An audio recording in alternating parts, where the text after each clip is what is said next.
Hello everyone, আসসালামু আলাইকুম। কেমন আছেন? আশা করি সবাই ভালো আছেন। সকালবেলা চলে আসলাম কাটাকাটি করতে। কি কাটতে? এই যে পোশাকগুলো লাগাইছি বেলকুনিতে, এইগুলো কাটতেছি। আপনার ভাইয়ার দিয়ে কাটাছি। সকালে বিরাজ করতেছিল, বেলকুনিতে দাঁড়িয়ে বললাম পোশাকগুলো একটু কেটে দাও, তাই কেটে দিচ্ছে। আর আমার এই বেলকুনিটা কি সবজি লাগাইছি আপনাদের সাথে শেয়ার করি।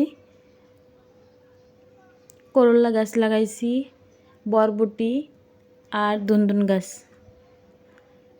এর আগে পুঁইশাক কেটে খেয়েছিলাম, তার থেকে আবার আগা বেরিয়েছে। ভাবছি এবারটা কেটে ভিডিও করি, তাই আপনাদের ভাইয়ার দিয়ে কাটতেছি, আমি ভিডিও করলাম।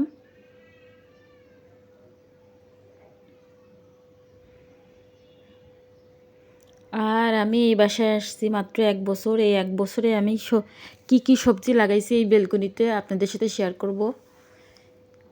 এইটি কিন্তু আমার অনেক আগের প্রথমে লাগাইছিলাম, দ্বিতীয়বার আবার কি লাগাইছি, এখন কি আছে সবই দেখাবো ইনশাল্লাহ।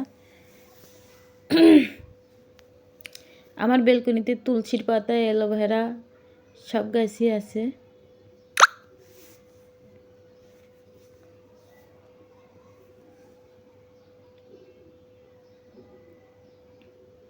দেখেন কত সুন্দর পুঁইশাক হয়েছে।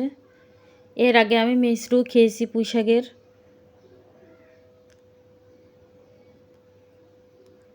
এই গাছগুলো বড় হয়ে আবার মিষ্টি ধরেছে, সেখন খেয়েছি, সেটা ভিডিও করছিলাম, আপনাদেরকে দেখাবো ইনশাল্লাহ।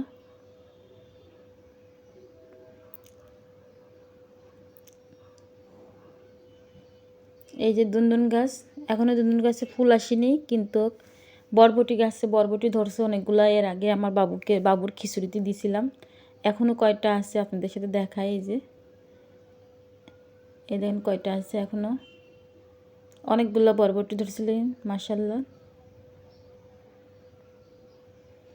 অল্প একটু মাটিতে যে আমি এত সুন্দর গাছগাছালি লাগাতে পারবো আমি কখনো কল্পনাই করতে পারি না। সবাই ভালো থাকবেন। আমাদের ভিডিও ভালো লাগলে একটা লাইক, একটা সাবস্ক্রাইব।